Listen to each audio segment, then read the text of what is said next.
Okay, so what I would like to do is we check in, and today's topic, as we know, is reflective practice for enhancing resilience. Thank you for ACSM saying hello. Looking forward to supervision today. It is, just to clarify, reflective practice is part of the coaching supervision, and supervision is the big V. So big V, that's supervision. So as you check in, do come in and actually type something how you're feeling. Then I will go on and say, as for me, I am feeling a deep sense of gratitude and appreciation of the generosity of communities that I'm part of. Today, our topic is reflective practice for enhancing resilience. And reflective practice is actually part of supervision. It is not just to enhance resilience, but it's a topic that I thought may be quite apt at this moment, and how we would apply reflective practice in our lives and as a coach, mentor, supervisor, and a leader. Thank you for the heart shapes. Appreciate that a lot. Yes. So let's do a bit of light contracting. Our light contracting here is we're coming in with goodwill, and we want to live in goodwill as well.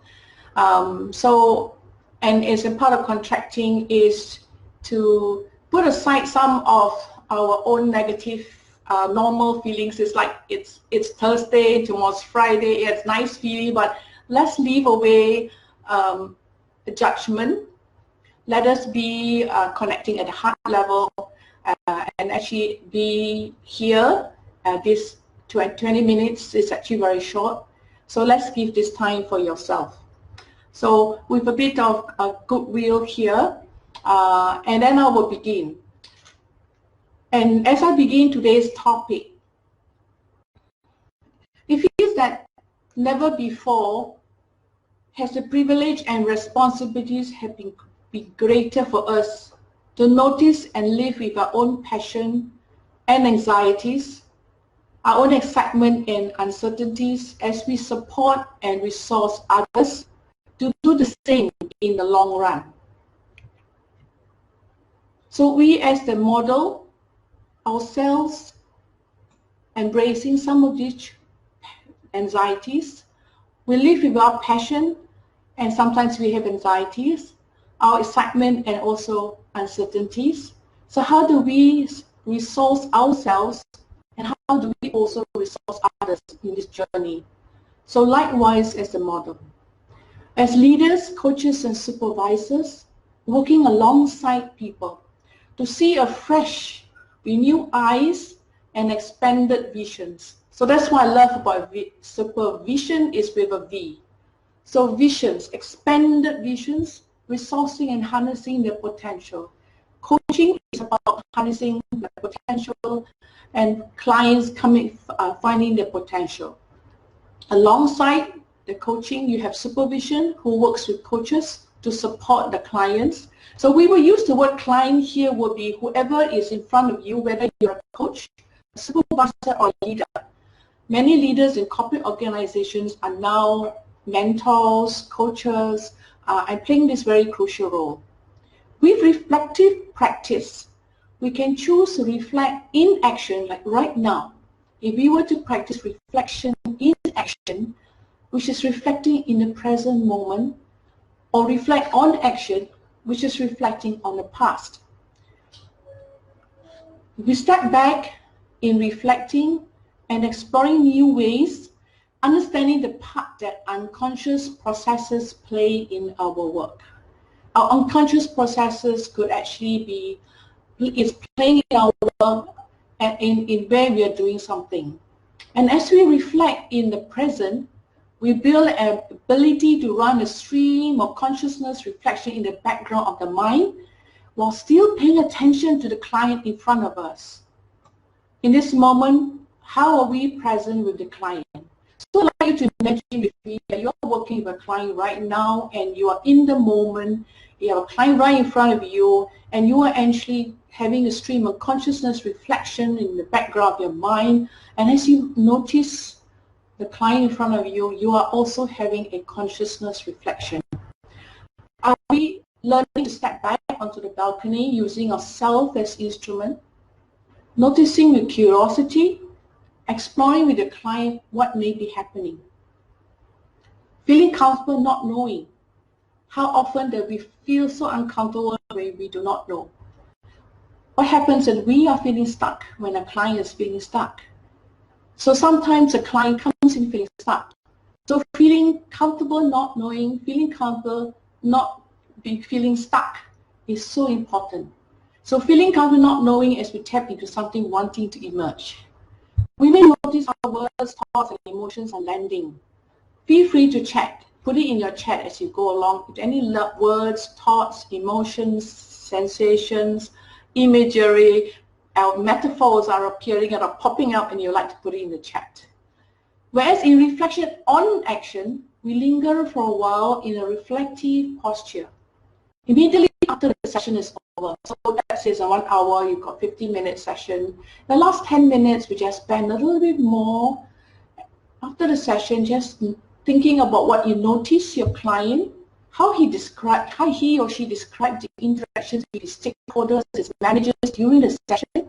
We write a stream of consciousness set of notes, making no attempt to analyze or evaluate, capturing any insights and inquiries that occur as we write. As a reflective practice, we were learning to hold the creative tension and attending to the intuitive and imaginative parts of ourselves. I'll actually gone and just cover a little bit on reflection in action, the present, reflection on action, and now I'm going to go into reflective writing. Some people may want to do journaling, some may go into reflective writing, and recently I had the privilege of being attending something so special that I wanted to share this to ACSM, to coaches, supervisors, and leaders and mentors. I'll share with you a snippet. The Right Place was introduced with Supervisor Elaine Patterson and Karen Rentis, who hosted a virtual sanctuary where we gather in a short space of time to ground, center, and align with the best self and to engage in some free writing. Starting with a poem being read, and we ourselves starting to write based on a prompt word which stirs creativity for wholehearted living. As we like to invite you with a little centering and grounding exercise, it's all right for you if you just sit yourself comfortably on your chair and then also to connect to your breath. So if you lower your gaze and be comfortable, breathing into 2 and breathing out into 4. Once more, breathing into 2 and breathing out to 4. Feeling settled and coming home to yourself. Like a tree connecting to each other, we're connected to each other through our roots from the ground. Feeling the earth energy and nutrients coming up your feet, from the ground, through the legs and into your trunk. Feeling the energies coming into your heart, connecting to your heart energy.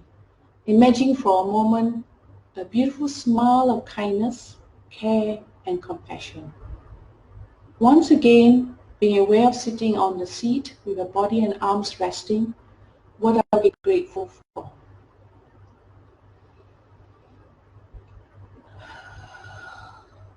Allowing your breath to its natural rhythm, whatever it is, and when you're ready, open your eyes.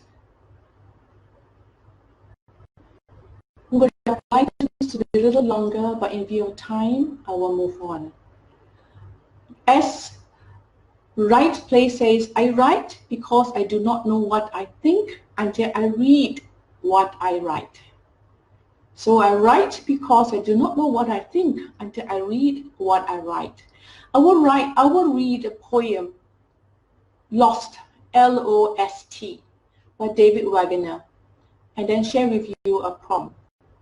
So if you can let ourselves, we did a bit of change breath to let ourselves go somewhere else and feel your lightness and connecting to your heart. So if you would just listen to this poem and see what's resonating for you. Stand still. The trees ahead and bushes beside you are not lost. Wherever you are is called here. And you must treat it as a powerful stranger. Must ask permission to know it and be known. The forest breathes. Listen. It answers. I have made this place around you. If you leave it, you may come back again, saying, here. No two trees are the same to the eagle. No two branches are the same to the owl. If what the tree or a bush does is lost on you, you are surely lost. Stand still. The forest knows where you are. You must let it find you. The forest knows where you are. You must let it find you. Having listened to that poem during that century, the proverbs were given as lost and found. Lost and found is a proverbs. So I'm just going to give you a very quick snippet of what I wrote. This is writing without editing and lifting your pen, so this is something you can do for yourself. Lost and found is my venture to progress in my journey in life now. What is lost and found, I shall find. What is lost and found, I will know what is meaningful to pursue. Like the forest finds me, and I find the forest. It is not lost on me as is wonderful and I found, and I can venture into something I truly aspire and love to follow my heart. And not just follow what others want of me. What I have as a voice or conviction is sometimes not found. I shall allow the voice to have a voice, to speak with conviction for others to truly appreciate and be uplifted. So this is what I wrote spontaneously without lifting my pen and editing, and this is a creative writing we can write. As we go on, the activity, the word eventually that out of the 6 words that stood out for me after 2 rounds was voice. And that word that resonated for me was something that was so powerful. So this is one example. In reflective practice, our outer landscape meets our inner landscape.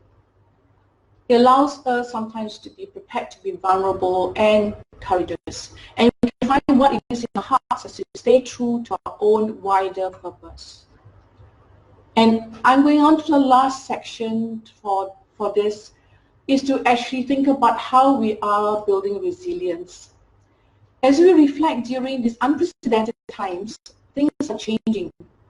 And we are changing as leaders, coaches, mentors, and supervisors. Being playful and experimental, allowing creative energies to emerge. How are we building our muscle of adaptation? And as I'm saying this, I'd like you to also, invite you to also type something that may stand out for you.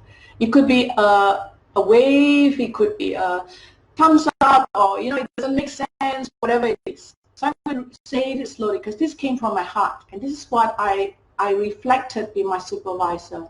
This is something I brought into my own supervisor, Elaine Patterson, and actually did that. And I see the power of reflective practice. So I'm leaving myself quite vulnerable in actually sharing this. As we reflect, how are we paying attention to the little things that may really be the bigger things? As I reflect on this, I'm thinking of the little things that may really be the bigger things. Feel free to also put it out. Does that make sense to you? How is it landing to you? I'll just give 1 second. Okay, as I move on. What are we wanting to retain beyond this time? What are we learning about ourselves that we are beginning to be proud of? Are we sensing a need to redefine boundaries and psychological recontracting, whether explicit or implicit with our stakeholders? Boundaries which were working are going to be reviewed. So are we redefining these boundaries? In coaching and coaching supervision and mentoring, contracting, defining boundaries, and sometimes as we connect to each other, there is a psychological contracting which may we not be aware. And sometimes we also need to begin to think about, are we having to recontract? Are we having to draw a clear boundaries? To keep that boundaries, to have space for ourselves, for us to regenerate ourselves. Within the 7 days that we have, how are we making it a rhythm? How are we being replenished and rejuvenated from energy sources serving like mountains of spring water? An imagery of spring water came from me. I used to love to have waterfalls. I used to go to a waterfall last time when I was young. For example, theatre, music, and opera. Is it something that we can do every weekend, a theatre in the night, in the family? What metaphors are coming alive in that different settings? How are we responding? How are we responding to the waves and the tide of others expecting leaders to be full on? Are we responding or are we reacting when others are coming to you and expecting you to be full on? What rhythm will serve us best, like a squirrel that darts off into safe haven to restore and recharge, and comes out full of energy when rested and connected to what we call about. In reflective practice, in conclusion, giving ourselves permission to connect in that creative space, to be still, to reflect, rest, and re-energize. To be able to offer that to ourselves as we learn to practice that ourselves, and we also connect that with our client, so we model it and actually practice that, and we practice to all parts of our life. So thank you so much for this beautiful time we have been together as we live in goodwill, wishing everyone well.